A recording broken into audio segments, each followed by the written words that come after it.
आज हम बात करने वाले हैं ऑस्टियोपोरोसिस के बारे में। नमस्कार, मेरा नाम है doctor Amit Kumar Agrawal, senior orthopaedic consultant at Indraprastha Apollo hospital, New Delhi. Osteoporosis का लिटरल मीनिंग है ऑस्टियो मीन्स बोन, पोरोसिस मतलब बोन खोखली हो जाती है। तो ये देखा गया है कि जैसे जैसे एज बढ़ती है वैसे वैसे कई लोगों की हड्डियों में वीकनेस आना स्टार्ट हो जाती है। उसके कई कारण हो सकते हैं। सबसे पहला कारण तो एजिंग फैक्टर है, जैसे महिलाओं में मेनोपॉज के बाद 45-50 के बाद हड्डियां कमज़ोर होने लग जाती हैं। वैसे ही मेल्स में सेनाइल ऑस्टियोपोरोसिस होती है, 65-70 साल के बाद ये दिखना स्टार्ट हो जाता है। कई बार कुछ हार्मोनल इंड्यूस्ड डिसबैलेंस की वजह से भी हो जाता है। कई बार जैसे अगर किसी को थायराइड है या लंबे समय से डायबिटीज़ है या कई और भी तरह के सिस्टमिक डिसऑर्डर्स है, उसकी वजह से भी ये ऑस्टियोपोरोसिस हो सकता है। या कई बार कई दवाइयों के साइड इफ़ेक्ट की वजह से भी, जैसे स्टेरॉइड बहुत कॉमन है, अगर लंबे समय तक पेशेंट्स ने स्टेरॉइड्स लिया है तो उसकी वजह से भी ये ऑस्टियोपोरोसिस होने के चांसेस बढ़ जाते हैं। कारण तो कई सारे हो सकते हैं। सिम्टम्स क्या होता है, कई बार ये बिना सिम्टम्स के भी प्रेजेंट कर सकता है, क्योंकि इसको हम लोग बोलते हैं साइलेंट किलर।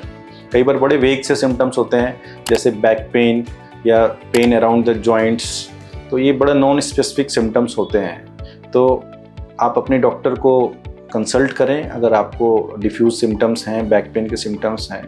इसके साथ साथ डॉक्टर्स आपके कई जांच कराते हैं, जैसे सबसे इम्पॉर्टेंट जांच डेक्सा स्कैन होता है। डेक्सा स्कैन में एक रीडिंग आती है, अगर -2.5 के नीचे आपकी बोन्स हैं, क्वालिटी है, तो वो ऑस्टियोपोरोसिस की कैटेगरी में आता है। फिर उसको ट्रीट किया जाता है। सबसे पहला लाइफस्टाइल मॉडिफिकेशन होता है। आप अपनी दिनचर्या को सुधारें, फिजिकल एक्टिविटी को बढ़ाएं, योगा वगैरह कर सकते हैं, cycling, walking, weight bearing exercises recommend किया जाता है। अगर वेट आपका बहुत कम है या बहुत ज़्यादा है, दोनों ही एक्सट्रीम एंड अच्छे नहीं है ऑस्टियोपोरोसिस के लिए, अपने वेट को मेंटेन करने की कोशिश करें। एक हेल्दी डाइट लें, दैट इंक्लूड्स हरी सब्जियां, dairy products, milk, paneer, curd. Sunlight का एक्सपोजर होना चाहिए आधे घंटे से 1 घंटे एटलीस्ट डेली आपका। अगर स्मोकिंग और अल्कोहल की हिस्ट्री है तो आप उसको अवॉइड करें, जितना मिनिमम हो वो लें। और कुछ मेडिसिन्स भी होती है, कैल्शियम विटामिन डी के अलावा भी कुछ स्पेसिफिक मेडिसिन्स होती हैं। कई तरह के इंजेक्शंस भी होते हैं जो इसको दिया जा सकता है। तो अगर आप बोलोगे ऑस्टियोपोरोसिस को ट्रीट करना क्यों ज़रूरी है, क्योंकि अगर ऑस्टियोपोरोसिस को हम छोड़ दें, अगर अनडायग्नोज्ड हो, तो आप फ्रैक्चर के लिए बहुत प्रोन हो जाते हो। स्पेशली मुख्यतः कूल्हे का, हिप का फ्रैक्चर, जो कि बहुत एल्डरली पेशेंट्स में बहुत कॉमन है। बाथरूम में स्लिप करने पे भी हड्डी इतनी खोखली होती है कि हड्डी टूट जाती है, और फिर वो बहुत अपने आप में एक मेजर प्रॉब्लम हो जाती है। कमर की हड्डी भी क्रैक हो सकती है।